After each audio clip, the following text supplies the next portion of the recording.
Next is a remarkable guest, specially invited by the National Coalition Against Racism in Sports and Media to be here.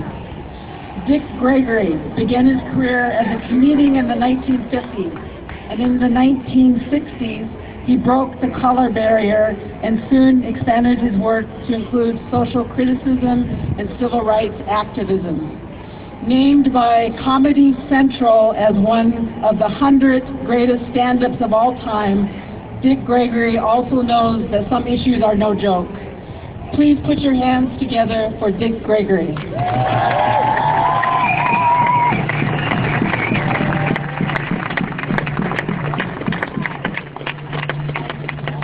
Let me first say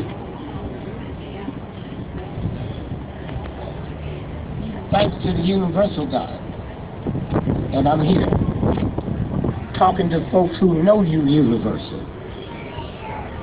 I came back in town yesterday and I was at the airport and a white guy walked up to me and said, I heard you was going to be here. Why are you here? You're not Indian. I said, yes, I am. He said, what tribe? I took off my shoe and said, Blackfoot.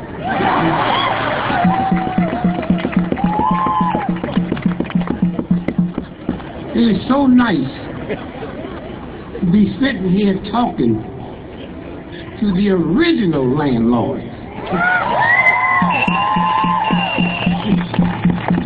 I knew it was some reason I wasn't paying no rent.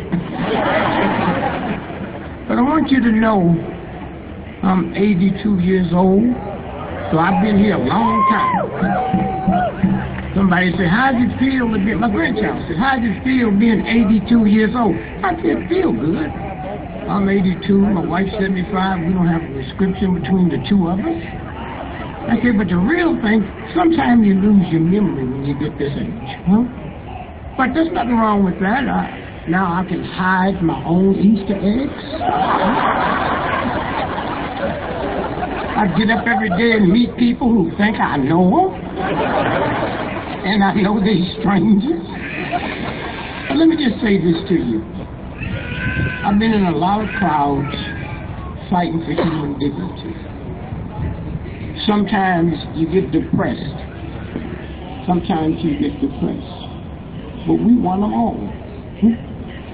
That black movement, we took on the mightiest nation in the world with no guns, no bitterness, no evilness, and we won.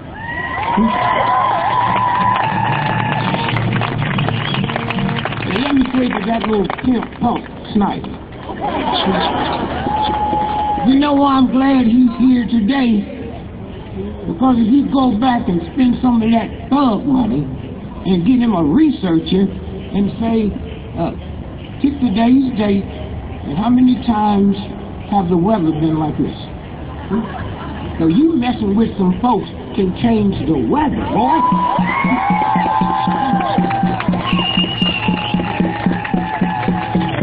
And you talking about you not gonna change your name? Snyder. White folks always make mistakes. Before black folks came here as slaves, no slave in the history of the planet freed themselves in less than 5,000 years.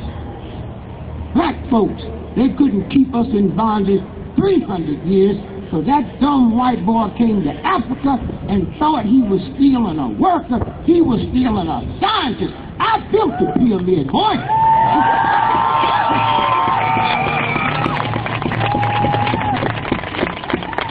And I say to you, I guess I didn't know it was something special about me until I realized I live in Plymouth, Massachusetts right now. That's where it started, and I think they might be coming back. I'll be waiting for them this time. My birthday is October the 12th. Columbus Day. And I want Columbus' ancestors to understand he didn't discover America, that punk got lost. I did more to discover America than he did. But look how stupid it is. I almost discovered America. How can you discover a country that's already occupied?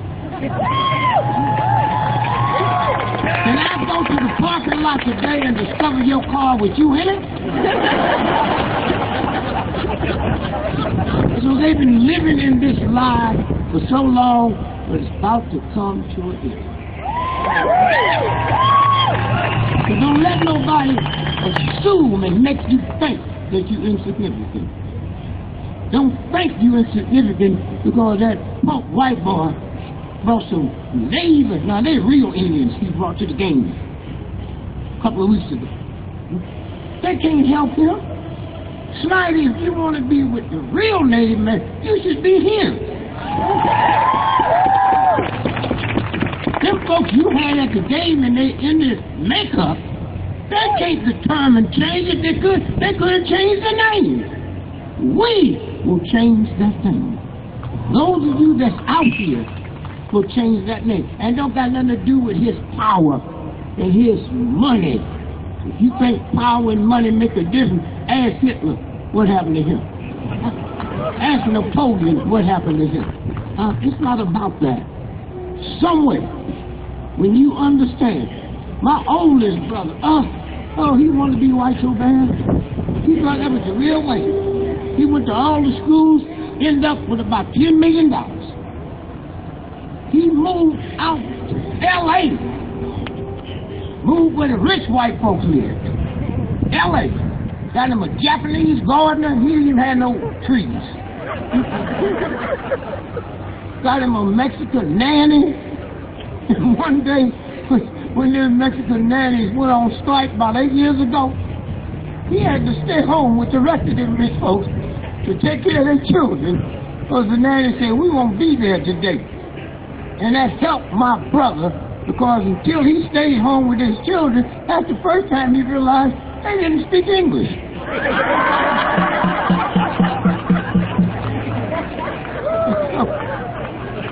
So remember this. I had a name that somebody else gave me that I didn't like. Influence. My black mama brought all 6 of us our toys, and her mind had been so messed up, she told me a white boy brought it to me. So don't try to misunderstand what they do to you. Told me a white boy brought it to me. Then once I got some sense and realized, ain't no white man coming in the ghetto after midnight. And when he get there, he too fat to get through the chimney. And don't get no soot on him. Please, I say to you, change my name. They named me nigger, then they call me boy. Change my name. And my name is changed. It's not nigger, it's not boy, it's Mr. Gregory.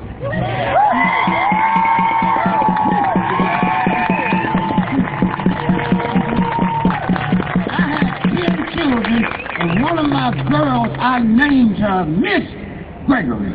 And you say, why'd you name her Miss? Because there'd be one black woman on this planet that all white folks will have to call Miss Gregory, because that's her name.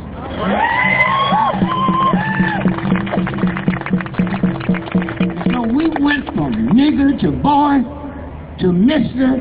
President.